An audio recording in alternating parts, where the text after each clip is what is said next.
আমরা কতজন লোক? আমরা 8 জন। 8 জন লোক আর 13খানা সিট, এই জন্য কনফিউজড হয়ে যাচ্ছে সবাই যে কে কোথায় বসবে।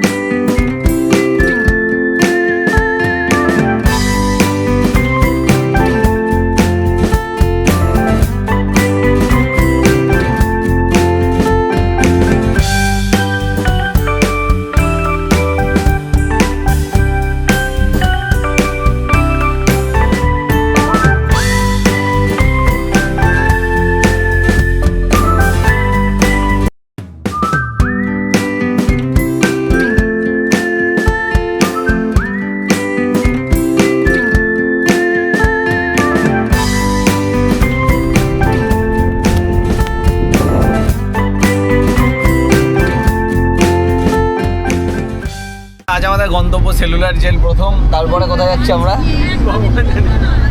তারপরে বারাটাং যাচ্ছি, বারাটাং হয়ে মায়াবন্দর যাচ্ছি, রঙ্গত মায়াবন্দর জিগলিপুর ওই সাইড, ওই পার্ট কমপ্লিট হচ্ছে আজকে কমপ্লিট হচ্ছে না, নর্থ আন্দামানের দিকে আমরা রওনা দেবো। এটা আমরা কোন পার্টে আছি? ইস্টার্ন পার্ট, আমরা সাউথ পার্ট থেকে নর্থে যাবো। পেছনে লোকজন আছে, হাই বলে দাও সবাই, হ্যালো বলে দাও, হ্যালো গাইস বলে দাও, হ্যালো গাইস। আজকে রিপাবলিক ডে, আজকে প্রজাতন্ত্র দিবস, আর এই প্রজাতন্ত্র দিবসে আন্দামানে প্রচণ্ড মানে খুব ভালো ভালো অ্যাক্টিভিটিস হয়। যদি হয় তো সমস্ত কিছু এই ফুটেজে আসবে, দেখানো হবে, ব্লগে থাকবে। আন্দামানের রাস্তা খুবই সুন্দর, খুব সুন্দর রাস্তাঘাট, খুবই সুন্দর। এই মুহূর্তে আমরা সেলুলার জেলের দিকে রওনা দিয়েছি, সেলুলার জেল ভিজিট করার জন্য যাচ্ছি। আর আমরা যে রাস্তা দিয়ে হাঁটছি ওয়াকিং ডিস্টেন্স, সামনেই দেখা যাচ্ছে সেলুলার জেল। আর 9টার সময় সেলুলার জেল ওপেন হবে। আর এটা একদম জেলের ফ্রন্ট গেটে আমরা রয়েছে। আজকে যেহেতু প্রজাতন্ত্র দিবস 26শে জানুয়ারি, তার জন্য প্রচণ্ড রেস্ট্রিকশান রয়েছে এখানে। 9টার সময় জেল 9টার সময় ওপেন হবে। এখন বাজে 1:45। সেলুলার জেলের বাইরে আমরা সবাই দাঁড়িয়ে রয়েছি, এখানে সব লোকজন রয়েছেন। চলছে কফি ব্রেক।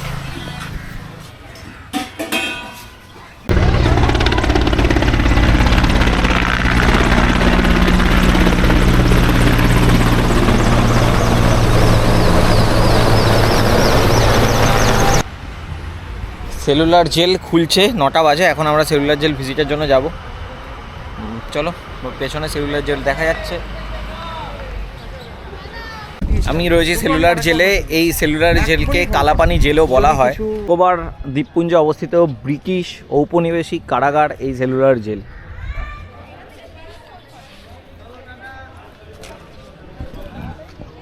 কথা আছে যে যখন ব্রিটিশ সরকার ভারতের রাজনৈতিকবিদদের রাখার জন্য এই সেলুলার জেল প্রতিষ্ঠা করেছিল। বর্তমানে এটা এখন একটা গ্যালারি বা কি বলতে পারে, সৌধ। বর্তমানে এটা একটা সৌধ। এখানে লোকজন ভিজিট করতে আসে, ঘুরে দেখে সেলুলার জেল কেমন। আমরাও ঘুরে দেখব। তবে আজকে 26শে জানুয়ারির কারণে বিভিন্ন রকম রেস্ট্রিকশান রয়েছে, আর জেল বন্ধ আছে। প্রপারলি হয়তো ভিজিট করতে পারবো না, কিন্তু চেষ্টা করবো যতটা ভিজিট করছি ততটাই এই ভিডিওতে তুলে ধরার। আজ এই কমপ্লেক্সটি জাতীয় স্মারক হিসাবে বিবেচিত।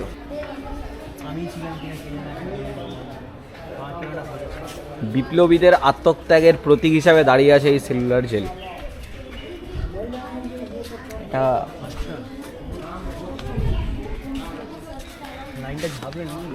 এই সেলুলার জেল, এই কেন্দ্রীয় কারাগার, এই মিডিল পয়েন্ট যেটা আছে এটা কেন্দ্রীয় কারাগার।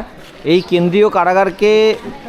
কেন্দ্রীয় কারাগারের সাথে এমনভাবেই স্ট্রাকচার করা হয়েছে যাতে এখান থেকে 7টা পয়েন্ট আছে। এই জেলের এরকম 7টা পয়েন্ট আছে।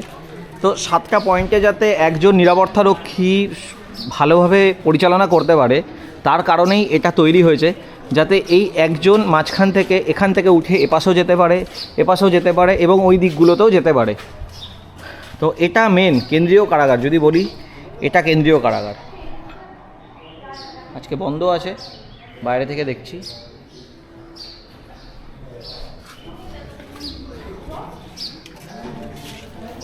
টোটাল এই যে লাইন আপ আছে, এরকম 7খানা লাইন আপ আছে। এখানে এন্টার করছি একটা কারাগারে, যেখানে বিদ্রোহী বটুকেশ্বর দত্ত। না না, জুতো পরে ঢোক, জুতো খুলে কেউ ঢোকে না।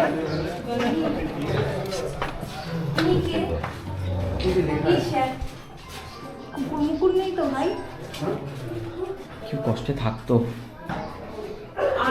উনি ছিলেন আলো ঢুকতো না। সান্যাল, শচীন্দ্রনাথ সচিন্দ্রনাথ সান্যাল, বাঙালি। এটা হচ্ছে একটা সেল। না সচিন্দ্রনাথ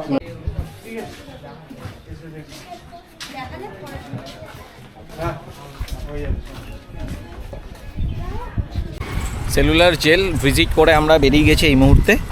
আর আমাদের এখন নেক্সট ডেস্টিনেশন হচ্ছে বারাটাং। বারাটাংয়ের উদ্দেশ্যে আমরা বেরোচ্ছি। আজকের গন্তব্য রঙ্গত, বারাটাং হয়ে রঙ্গত। ওইটা রস আইল্যান্ড, ওই যে রস আইল্যান্ডের এটা দেখা যাচ্ছে লাইট হাউসটা। অসাধারণ একটা সিনিক বিউটি। জাস্ট এখান থেকে কালকে রাত্রে আমরা এদিকে ছিলাম, জাস্ট নীল জল, নীল জল, যেদিকেই তাকাবো নীল জল।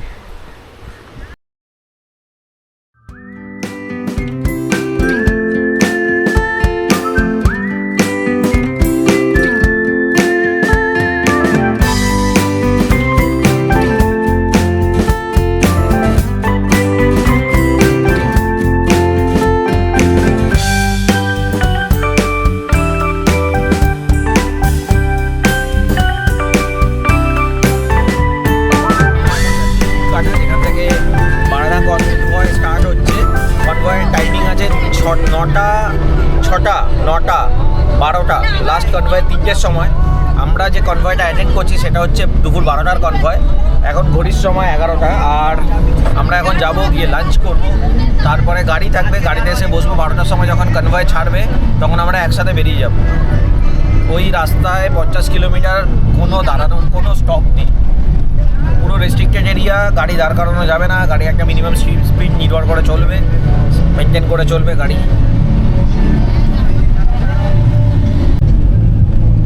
Welcome to Jirkata. Diglipur 251 kilometre, Mayabunder 184, Rangat 127। আজকে আমাদের স্টপ এখনও 127 কিলোমিটার রঙ্গত। আমরা 127 কিলোমিটার কভার করব, তারপরে মায়াবন্দর হয়ে আমরা কাল পৌঁছাচ্ছি ডিগলিপুর। এই কনভয় লাইন দেখা যাচ্ছে। আমাদের গাড়িটা জাস্ট এর পেছনে গিয়ে দাঁড়িয়ে যাবে, দাঁড়িয়ে গেছে। দাদা কি বলে দাঁড়িয়ে গেছে। এই কনভয় ছাড়ার জন্য টোটাল গাড়িতে যতজন গেস্ট থাকবে তাদের নাম with Aadhaar card number entry করতে হবে, একজনের রেসিডেন্সিয়াল নাম্বার আর পুরো অ্যাড্রেসও দিতে হবে। তো সেখানে সেই কাজটাই চলছে। আমি আমার নাম ফিল আপ করেছি এবং বাকি লোকজনেরও নাম ফিল আপ করছি বসে। এবার আধার কার্ড নাম্বার দেওয়া হচ্ছে। আর এই যে গাড়ি কনভয়ের জন্য রেডি হচ্ছে, সমস্ত গাড়ি আগে লাগানো আছে। ওপাশ থেকে সম্ভবত একটা কনভয় ছেড়েছে, গাড়িগুলো এপাশে আসছে।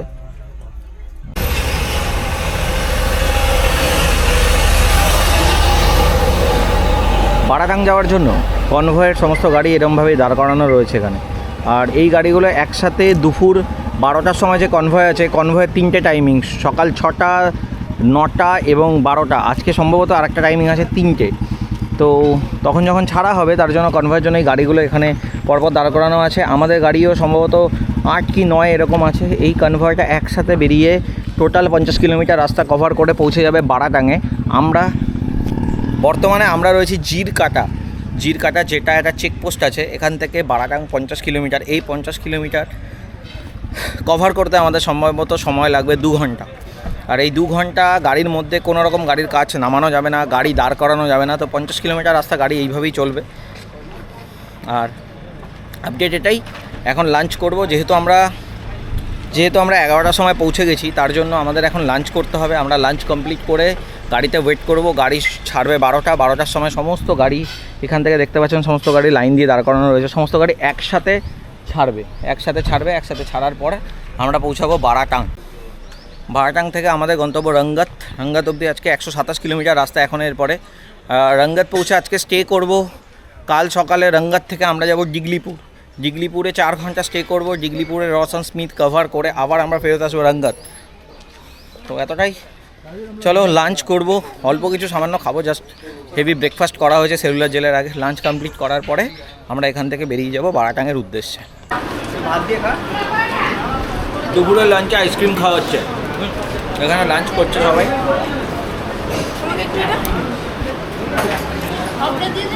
আমি খাবোই না এটা।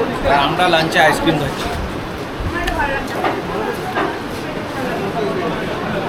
শেষ হলো আমাদের বারাডাঙ্গার 50 কিলোমিটার রাস্তা। আমাদের সামনে ফেরি, গাড়ি উঠে গেল ফেরিতে। गाड़ी आएगा भैया तो देखो भैया कितना लेट से आएगा, हमने इतना ढीला करके लेके आता। गाड़ी এখন সোজা উঠে যাবে ফেরিতে। इस जगह का नाम क्या है दादा? Middle state. Middle state.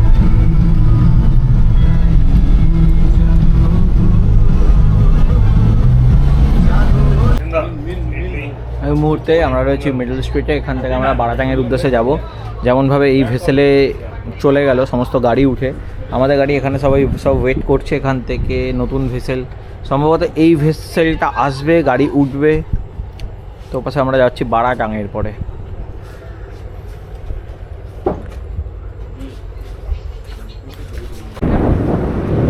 সবাই তাকাও।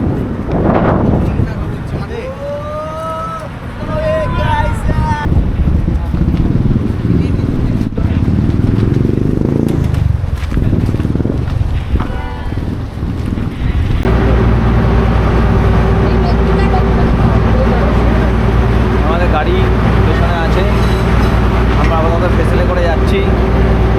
বারাডাং জঙ্গল ক্রস করে মিডল স্ট্রিট হয়ে এখন আমরা যাচ্ছি ওপাশে। আমরা কোথায় যাচ্ছি? আমরা এখন বারাডাং ক্রস করে ওপরে যাচ্ছি ভেসেলে করে। আমাদের গাড়ি আমরা যেখান থেকে লাইমস্টোন কেভে ফটোগুলো নেওয়া হয় যেটি, ওখানে আমরা যাব। কিন্তু আজকে লাইমস্টোন কেভ আমরা যেতে পারবো না, কারণ বন্ধ আছে। লঞ্চের উপরে যাবো, লঞ্চের উপরে যাবো। আমাদের সবাই উপরে আছে, just amazing, just amazing, just amazing. হ্যাঁ মামা, যখন তখন নিট তো ঘুরে যাচ্ছি। হ্যাঁ